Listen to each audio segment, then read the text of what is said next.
Hi,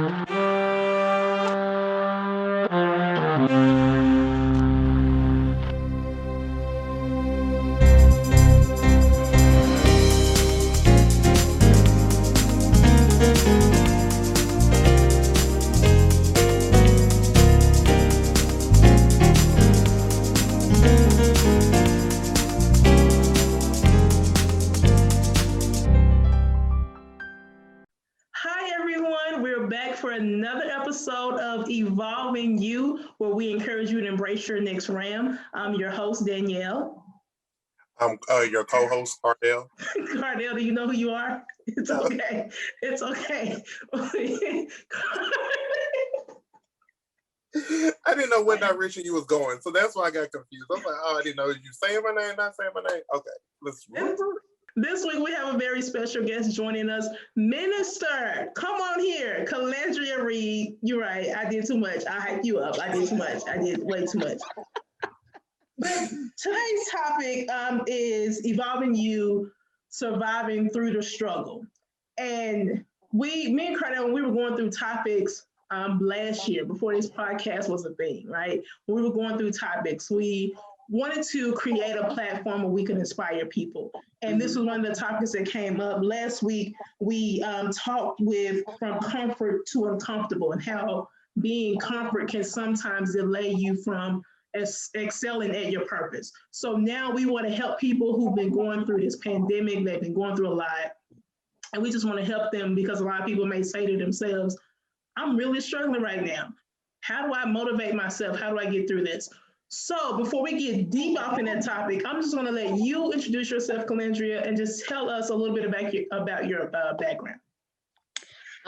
Well, as you guys know, I am a licensed minister. I don't really like to go by that term simply because I feel like people aren't themselves around me when I tell them that. But I know you guys are good, so it doesn't matter. But I'm also the youth young adult pastor at Arena of Praise under the leadership of Pastor Ricky Taylor. As far as my background with psychology and just going through the struggle and walking through those stages of struggle with different people, I actually have a master's in counseling, and I'm continuing to get my master's in clinical mental health because I want to be able to become a licensed professional counselor. And hopefully one day I will have my own mental health agency or group home so that I can walk through those levels of, in the churchy term, deliverance with people, but walking through those phases of struggle, no matter what kind of struggle. I don't care if it's addiction, I don't care if it's trauma or whatever it is. At the end of the day, my main goal in my everyday life before the business even comes is to motivate people and help them transition from being so traumatized by something into a phase of triumph. I am also I have a Facebook page. It's called Road to Recovery. I haven't been posting on there, and I'm actually off of social media right now for a particular purpose. I'm just gathering myself, and I don't feel like God has released me to get back on there yet, because I'm in the process of writing a book and a whole slew of things that God has commissioned me to do at this time. But at this point, I'm just trying to follow his lead as well. Beyond all of the accolades and spiritual stuff, I am just a genuine person that loves to help people, that loves seeing people whole, delivered, and healed, or what have you. Whatever you desire to do, I want to be the wind beneath your wings to make that happen for you. Awesome. Thank you so much for that great introduction. And I feel like even in that, you help someone understand that it's okay if you're going through that moment, but understand that on the other side of this, there is victory and you're there to help them through that. So I want to jump off with this question of if someone, they've been going through this tumultuous time, maybe, that some people have lost their jobs, some people are really saying to themselves, I'm tired of being at home. I want things to go back to that quote unquote normal life. What do you say to those people who have kind of been in a season of depression just due to the lack of everything that's happening in our environment right I believe the first thing is acknowledging that you're there. Like that's the big deal. That's the greatest thing that you could do is acknowledge. That's the first step to any type of level of healing or saying that, hey, I want help. I tell people all the time, when you're hurting, say ouch. I know most times they tell us, it's a lack of faith or is a lack of this, a lack of that. But if you're hurting, say ouch, and it's okay that you are. But if a person is depressed because of the pandemic and what's happening right now, I believe that we are in a place right now where the pathway is being set for us to venture within ourselves, our true passions, our true desires, and what we should be doing right now based off of our gifts and talents, and being able to create an atmosphere of our own to be able to monetize that. Not only monetize it, but be able to thrive in that area. So to the person who has lost their job, of course, it's easier said than done because you still have bills. You still have things to worry about. Some people, they may have children, but at the end of the day, I would say search within yourself first, just to be able to figure out what have you not done that you should have done a long time ago during this period of time of not working, because we've been getting stimulus checks, we've been getting, it's income tax time. So at this point, you do have the bulk of the finances. For some people, I'll say that for some people, you do have the bulk of the finances. So at this point, you should find something while you're still looking for your day job. Find something that you want to do as far as your gifts and your talents and your passion, and thrive in that. Most of the time, during this pandemic, this is the time that I've ever seen more businesses just evolve. I have not seen as many people show their creativity until the pandemic, because now you're forced to be alone. You're forced to make ends meet. You're forced to figure out, how do I do this and how do I do that. So if a job is your concern and all of that, you have to find something that will give you some type of fulfillment, like a sense of purpose. Yeah, and with you saying that, I realize that sometimes we have to struggle to really see the potential that you have on the inside. Because Absolutely. if you don't struggle through something, then you always gonna think that life is easy. So it's like you have to, on my word, change your perspective of how you're seeing your struggle. And once you change your perspective of how you're seeing your struggle, now you're able to rise above where your struggle is. Right. And the thing about it is, I don't want people to get so comfortable with just surviving. I Mhm. want people to get to a place of empowerment, right? So we have to change. I love what you said, Cardell, because we have to learn how to change our mindset from survival to empowerment. We have to raise our level of thinking in order to get to that place of empowerment. Because at the end of the day, like I tell my kids all the time, at the end of the day, it's all about how you respond to what you're going through. Your response is what matters. Mhm. If you're choosing to respond, and sometimes depression just happens. Let's just be honest. Even as a minister, I've been depressed. It's human. It's part of your human nature, and it's okay as long as you don't stay there, right? So you just have to get to a place to where you start to transform your mind from a fixed mindset to a growth mindset, where you're thinking, okay, at first, okay, maybe the first time it didn't go the way you planned. Okay, you could either say, as a fixed mindset, it didn't go the way that I planned, so I should probably stop. Well, a growth mindset would say, well, it didn't go my way this time. Maybe I should take another avenue. Maybe there's another way for me to get to where I'm going. It's almost like a GPS system. At the end of the day, you have different avenues to go different ways, but you're still going to the same destination. But it's your choice what destination that you want to take. When you see that there is traffic over here, like earlier today, I was using my GPS system. I saw that there was traffic in one area that I would normally travel. What did I do? I took a detour. And it's okay to take a detour, because sometimes a detour does not mean that you're just going to stop or it's going to take you longer. Sometimes that detour helps you get to that same place at the same time, because the traffic is so bad the way that you would normally go. Everything is not going to work the same way, or the way that you plan for it to work every single time. Just choose another avenue.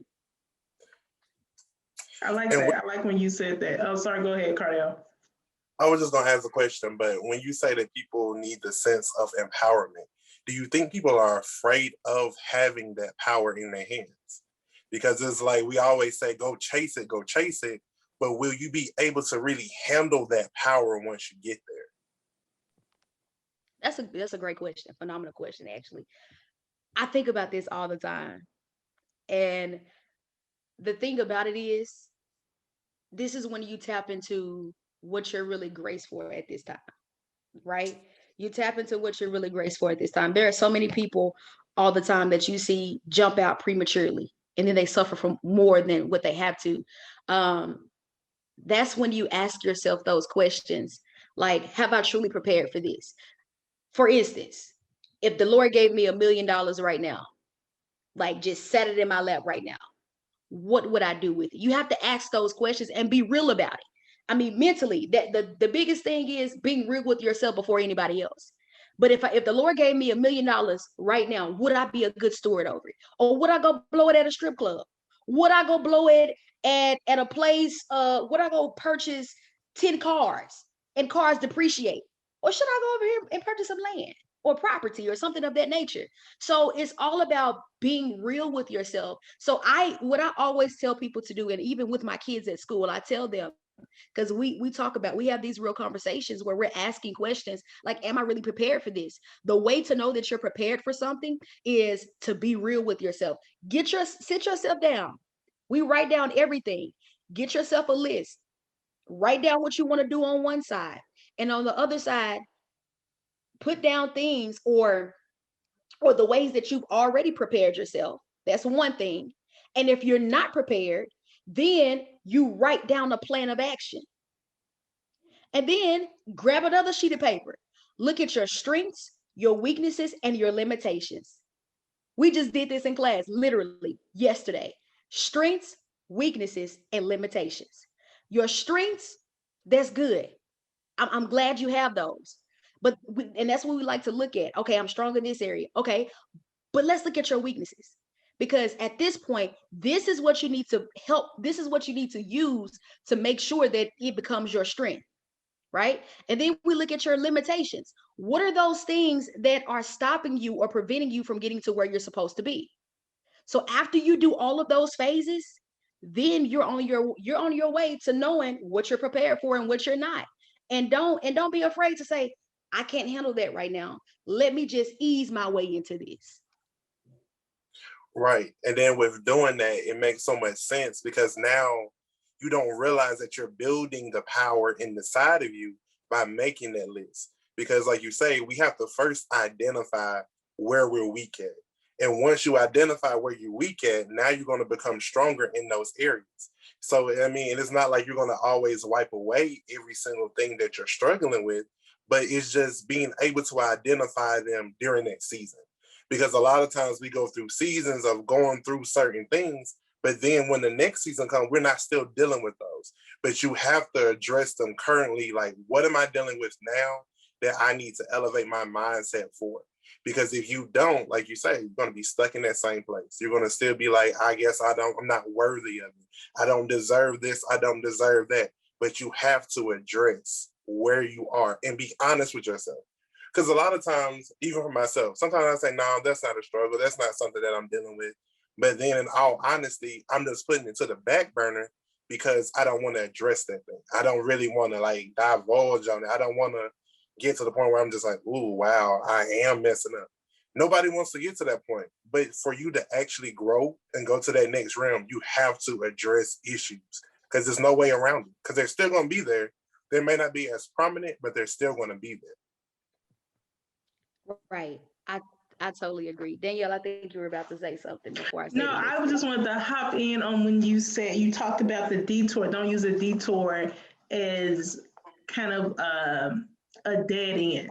Don't use your detour as a this is not going to happen. Because I said this when the pandemic first happened. I said the pandemic is not your moment to rest and go into hibernation. This is really your moment to propel and go to that next level because everything shut down. And when you think about it, the world shut down so you can get your plan together. The world shut down so you can get your vision together. And I don't understand, as you said before, I don't understand why a lot of people aren't taking advantage of the moment, because when you really look at what is happening around you, yes, businesses are starting because business owners had the moment to sit down and say, okay, I realize now that my job may not always be there. So what am I doing to help me? Why am I not living in my vision? What's stopping me? Because before, my excuse was my job. Now that I don't have my job, what am I doing? So I love that you said your detour does not mean that it's a dead end. I love when you said that. That's it. That's we can end the podcast right there. That's the message. Your detour is not the end. Come on, let's keep going. That's how you embrace the next round, by keep going. That was good. But I want to talk about your plan of action when you said you write down the strengths, the weaknesses, and then your limitations. Once you have that list of limitations, what advice would you give on how to, I guess, how do you get past those limitations? Is there like a plan of attack for that? Number one, biggest thing, accountability. Accountability. That's the first thing. And most people, when I say that, they're like, what do you mean? I mean, this is me. I don't want to share this with anyone. But you have to, for your sake, right? Get you someone that you can trust and say, hey, you know what? I am struggling with this. And honestly, it's biblical, but I won't go there. But you say, I'm struggling with this. You say, I have this issue. You say, I have this problem. And you make sure that those people are positioned to help you turn those things around, basically. Second thing, wherever you are not strong at, surround yourself with people who are. That's the next thing. Surround yourself with people who are strong in it. For instance, my best friend and I, Justice, when I am planning a conference or something of that nature, I am thinking about the people. She's thinking about the details. I think a little about the logistics. I think a little bit about the decor, but mostly I'm thinking about the big stuff. So I need people who can see what I can't see at the moment, because there may be something that I'm missing that they're like, Lan, and I'm like, okay, boom, I got it. Thank you for that. So it pays to have a circle of friends who's going to hold you accountable, and where you are not always the top dog. If you are always the top dog in your friendship, then you are in the wrong friend group. In every friendship, you need someone who is better than you, not in the place of saying, or where you're feeling bad, or your pride and your ego is kicking in, but you need someone who is better than you in certain things. So maybe you can learn from them. Maybe you can learn how to do certain things that you didn't know how to do at first, and view it in the perspective of not so much of, oh, they're better than me, I'm offended, but you're better than me in this area, so let me learn. Right? So have accountability. Surround yourself with people who are strong where you are weak. And the next thing is really strive to work on those things. Really strive to work on those things. It's simple. I know sometimes people look at me like and ask me, is it really that simple? When you apply it, yes, because you have the key components. Ray Lewis said this one time. He said, if you show me your friends, or if you show me your circle, I'll show you your future. You show me your circle, I will show you your future. And statistically and scientifically, we are all, the 5 people that we hang around the most is who we are compiled of. So this is why I say, when you surround yourself around people who are doing what you may not do, that's why I surround myself around, if it's the spiritual need I have, I surround myself around people that I know that is at another level than I am. And sometimes, and if it's financial, or if it's business oriented, I surround myself around people who I know that are already millionaires. You are already where I'm trying to go. So I need to sit up under you just a little bit to learn what you have to offer. So while you're dropping nuggets, I can catch you. You don't, in some things, and Pastor Taylor told me this one time. He said, Lan, he said, some things are not necessarily taught, but they're caught. So there are some things, there are sometimes where people may not even know that I'm in a place where I'm catching everything that they're doing. I'm trying to catch those nuggets. I'm watching you, I'm observing you, not to be like you, but because I've been able to identify weakness in me that I need to get better in. And I am not too prideful. You can't be too prideful enough to do that. Right? So the next thing I would say is to kill your pride. Kill your shigo, kill your ego, whatever it is, you got to kill it. Because number one, let's just be real, jealousy will try anybody. It will. It will try anybody. If I have not done anything, if I have not learned anything else in ministry, jealousy will try anybody.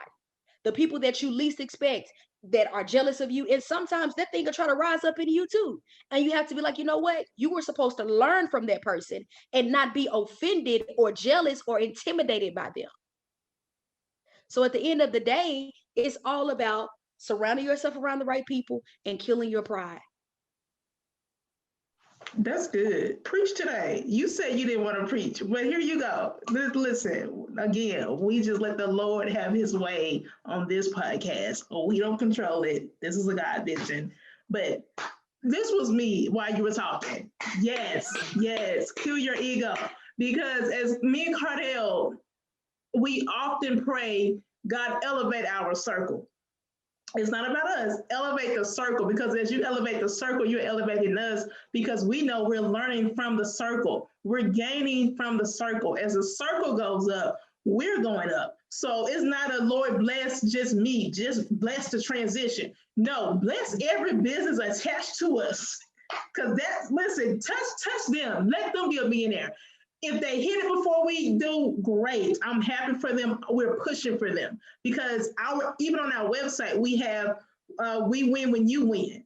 It's not an I thing. It's, you have to understand that you don't know everything, and you have to, as you said, put your ego aside, and that help. Listen, you are preaching today. Got me hyped.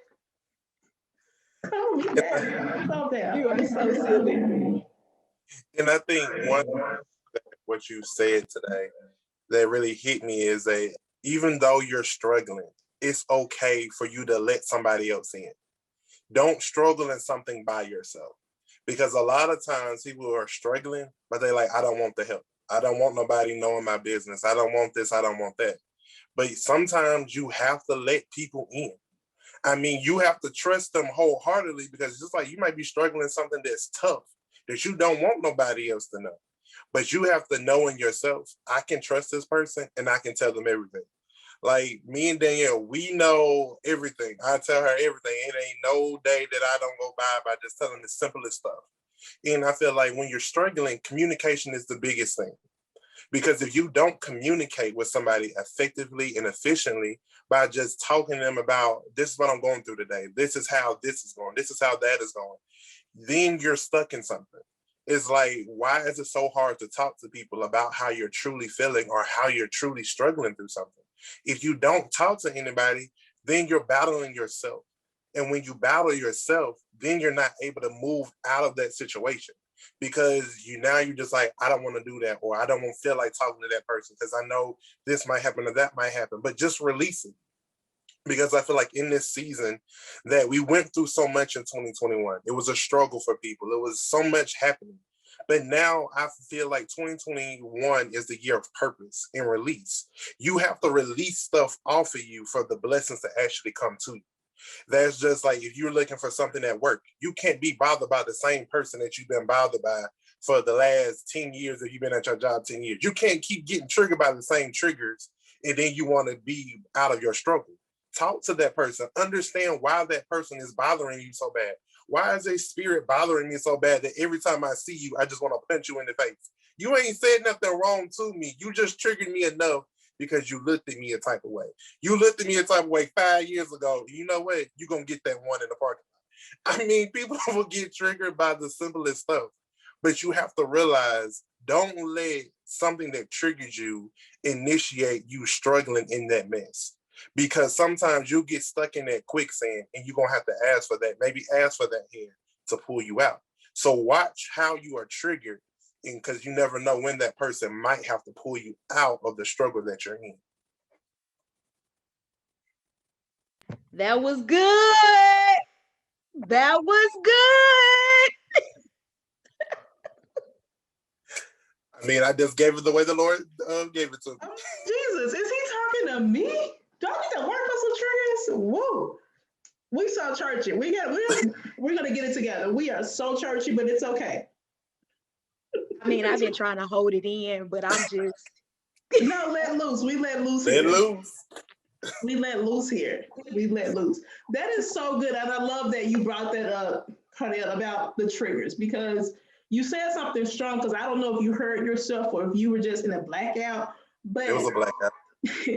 You said something about us allowing our triggers to then allow us to become stuck in a struggle.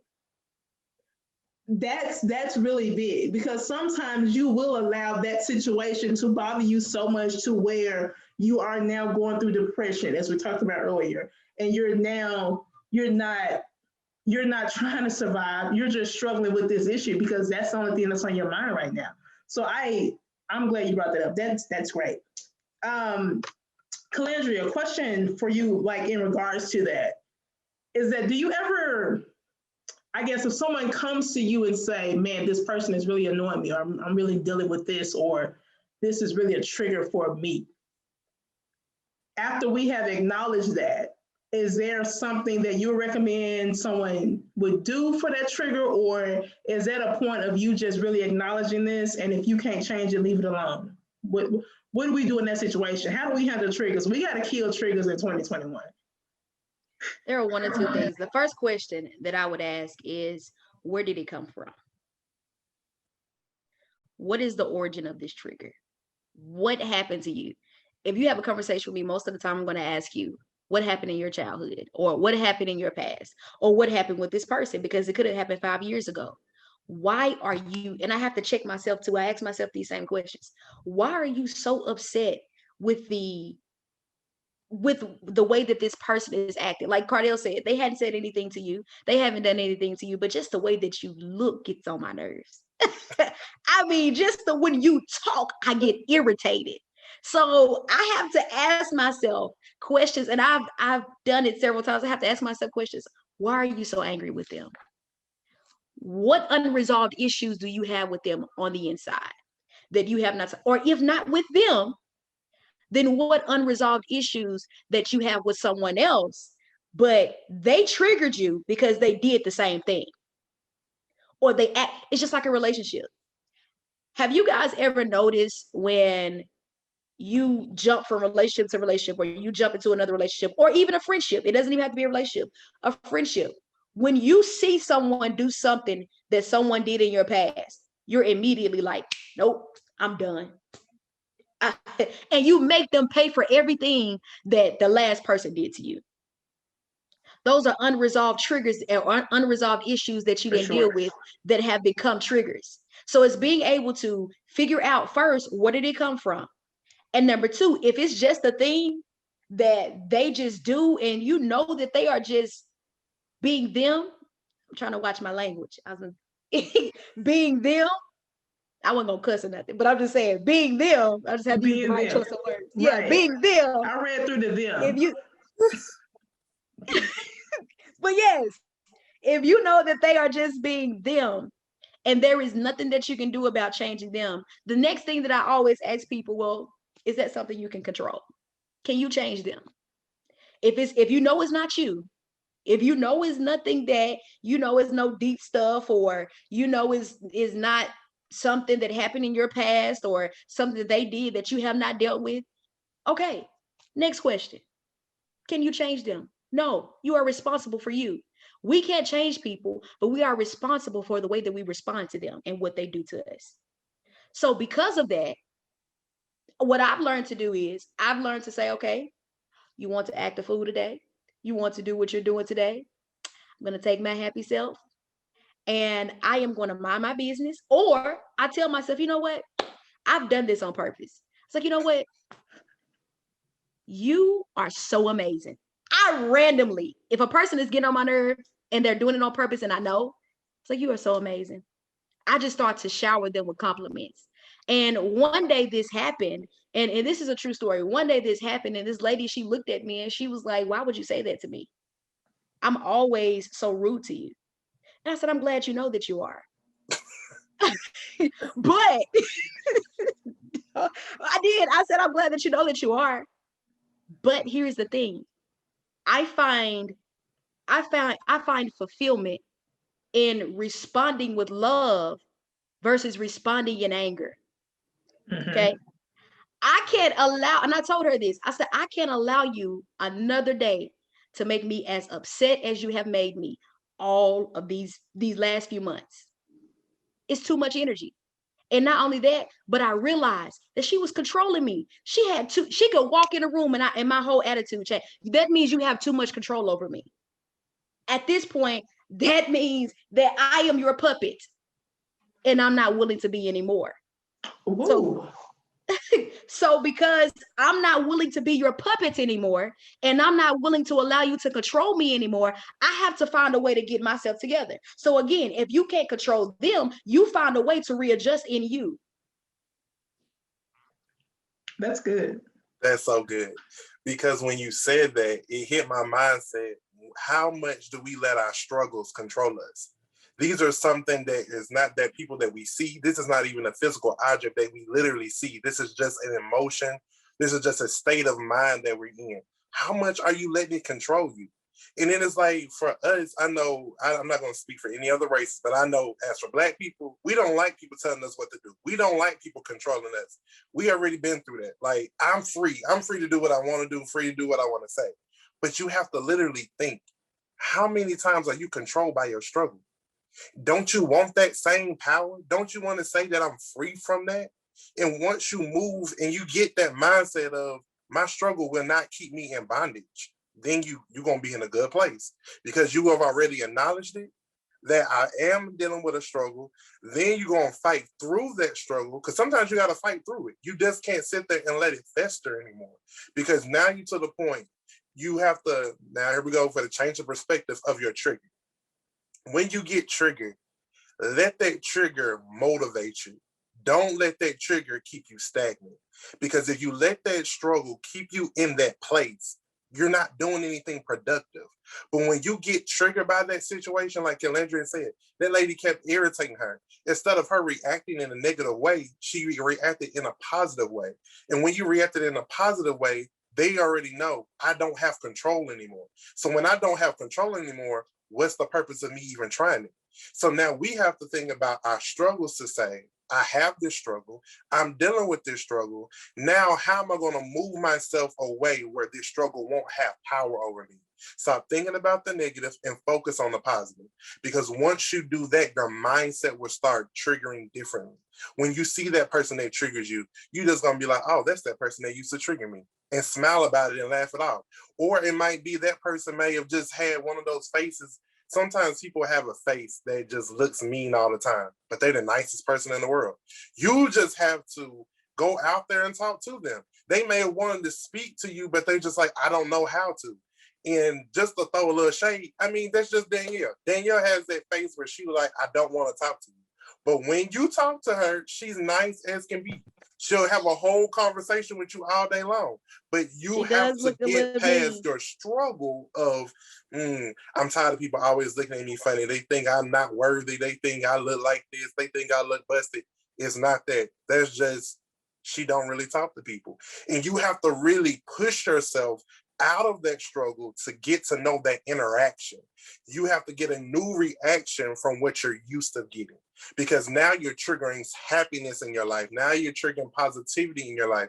And now you're attracting all of this good energy to you, where you were just attracting this negative all the time. So you have to change your mindset to get to where you're trying to go.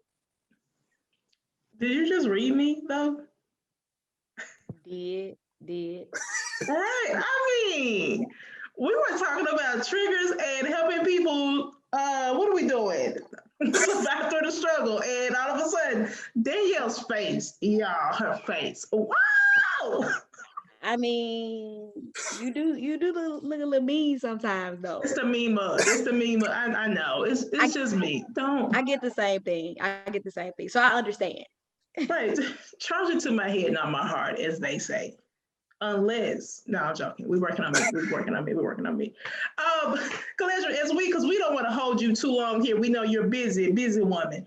But as we begin to wrap up here, just give us an overall scope, if you will, from your perspective, in Cardell's words, your point of view of just the bottom line, surviving the struggle, which a lot of people, I feel like we're going through that moment right now, but just the overall takeaway from this and what you feel like people should know as we continue to go through this pandemic, which the Lord shall end it soon.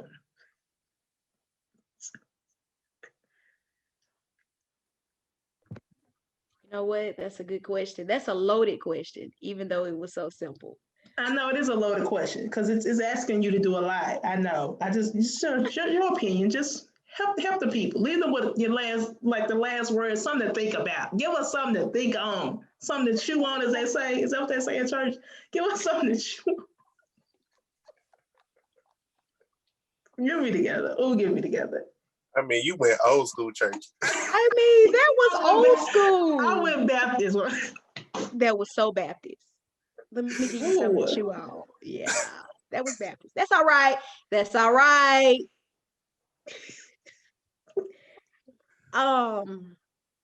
Yes, that's a loaded question because it's so much that ties in. It ties into the struggle. I mean, we talked about triggers. We've talked about limitations and strengths and weaknesses and all of that. I think the best way to sum all of that up is based off of everything that we've talked about. And in the church terms, we would probably say, how bad do you want your deliverance? But in this, I would say the same thing. How bad do you want to be healed? How bad do you want to be I'm just gonna do whatever. How bad do you want to be set free? How bad do you want to love again? How bad do you want to get to that mentality of empowerment versus survival? How bad and what are you willing to do? What steps are you willing to take to ensure that you get to those places? It's all about the steps that you're willing to take. We talked about a plan of action, having a plan of action or a plan of attack.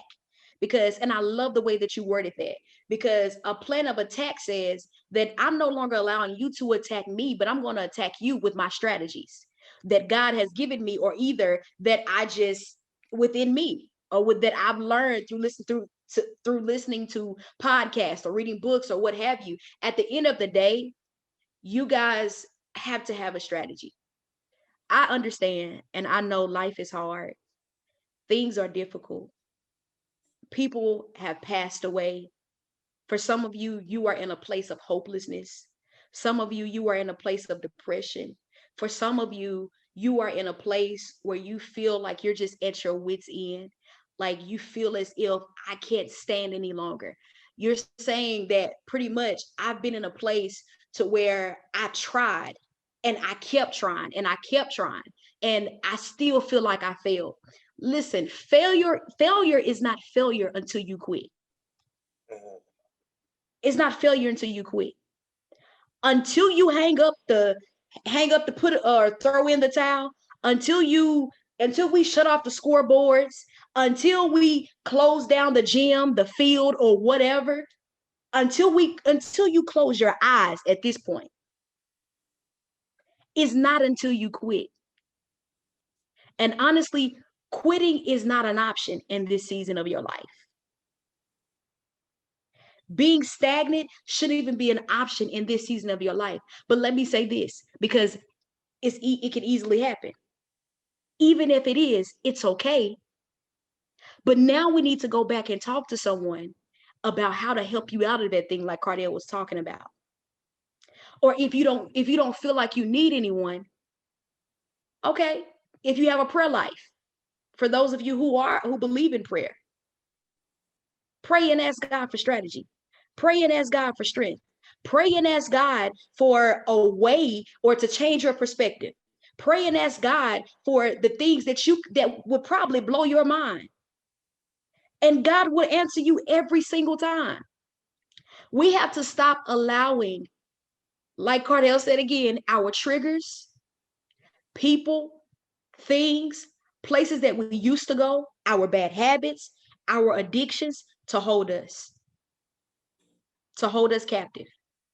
It's real. Strongholds are real. Okay. Things that you're battling with is real. They are real. And we know that as a real thing, you have to have something on, you have to have a why. Thank you, Holy Ghost. You have to have a why in you. And what is your why?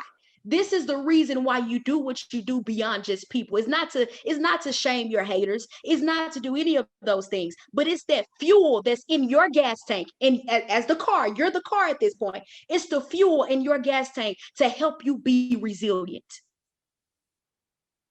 In this hour of your life, resilience is the key. What is resilience? Being able to overcome something or recover quickly after a difficulty, after something happens, being able to recover quickly. I'm not saying you have to be there tomorrow, but you need to be on your way after you get knocked down. At the end of the day, resilience and being resilient is key. We all have a brick wall in our life. Sometimes that brick wall looks like family that we're going to run into. Sometimes that brick wall is going to look like it's going to be our finances. Figuratively speaking, sometimes that brick wall is going to be people on our job. That brick wall is going to be maybe even us sometimes. Mm-hmm. But at the end of the day, after you run into that brick wall, you get up, you try again, and you be resilient. Whatever you want to do, you have the capacity to do it. Why? Because you are still here.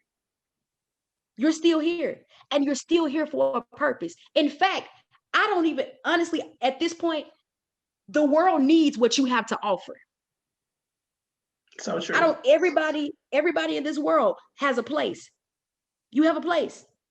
So if you have a place, the world needs what you have to offer. You all, especially you guys, you all have something that the world needs.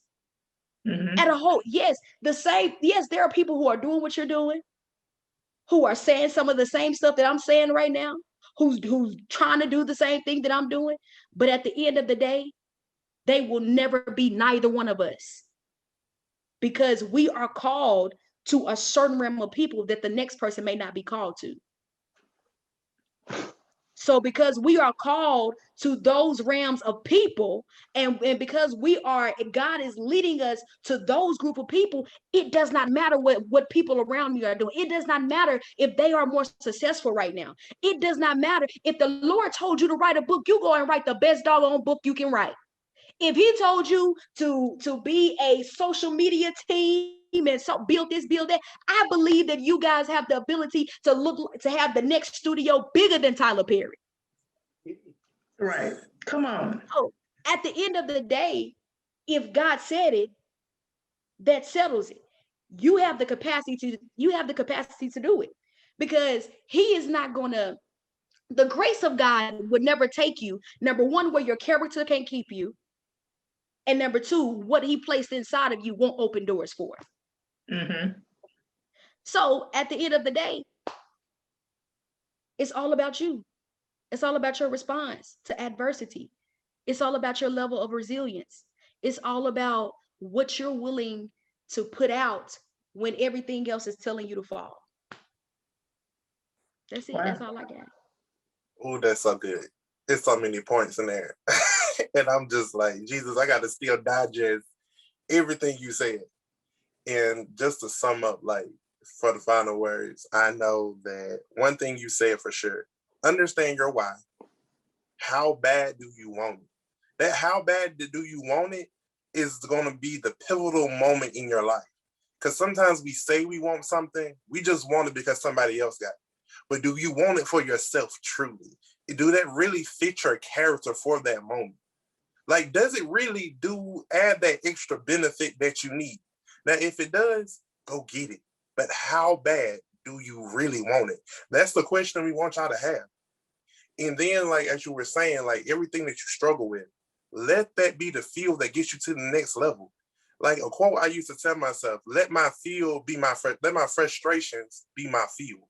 Let everything that frustrates me, let that fuel me to wake up every single day. Let that be the thing that makes me want to do more for myself. Let that be that thing that motivates me to do more for my family. Let that be more to put money in my bank. Let that be more for me to go out and say that, God, you are the one, you are the beginning and the end. Hold on, let me calm down because I felt like I was going somewhere. But let my frustrations put me in the place, in the position that God needs me to be in, because I don't want to be left behind or miss the cue of what God is saying to me because I'm so focused on what man is going to say, because man can't put me into position. I got to the place where I need to put my own self in position. I can't depend on man to do nothing for me. I can't be in a struggle and say that I'm in a struggle because man didn't do nothing for me. But what am I doing for myself? So, but I'm going to calm down because I felt like I was getting ready to go somewhere. But we thank you all for listening to this podcast. We hope that you got something from it. And most definitely be on the watch. She don't know yet, but God spoke in my ear while we were talking. She's going to be on here again, people. Just wait, because I already got the topic and everything in the midst of the talking of everything that we're doing. So just stay tuned. Listen to us on Apple Podcasts, YouTube. We out there. Just look for us. You will definitely find us.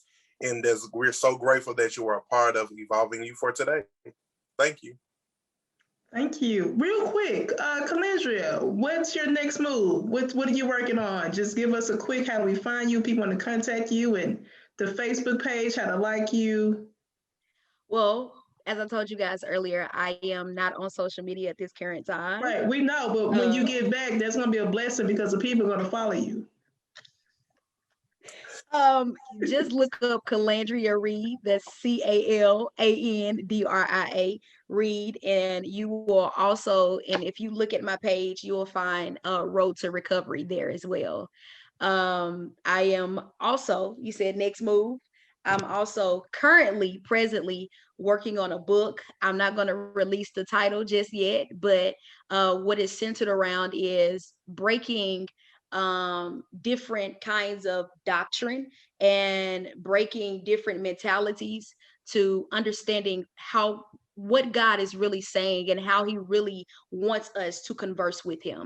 Not only converse, but it's going to be a book of healing too, for not only Christians, but just anyone, but just to be able to break those things that people taught us for so long, like you can't question God or you can't do this and you can't do that. It's being able to give people another avenue. And it's also, man, I don't want to tell too much, but right. You're right. Don't tell us too much. We got to buy the book. Right. Awesome. Thank you so much again for being a guest.